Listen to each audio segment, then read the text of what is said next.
I'm a baby boomer. I was born just after the war. We've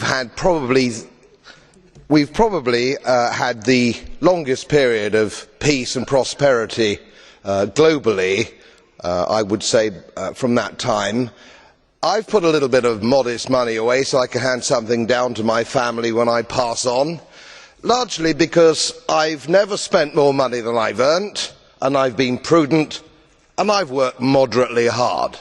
Now, it always seems to me as a complete surprise to politicians how countries get in debt. Let me explain, because I don't think you really understand it. It's because politicians consistently spend more money than they raise in taxation, more money than they can possibly raise in taxation, most of which, in point of fact, they actually waste. The reason we're talking about countries which are broke, and they are broke, is because their ridiculous, ineffective, ignorant politicians consistently spend more money than they can raise, and then they borrow, and worse, they then print money, because politicians and their central banks have a machine which prints money. You do that as a private citizen and it's a criminal offence. You would go to prison for doing that, and politicians and their central banks do it all the time.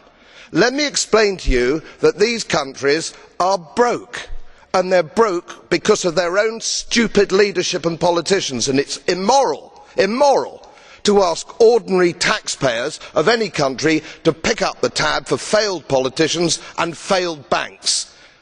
They are defaulted, they are broke. For God's sake, let us all of us admit it.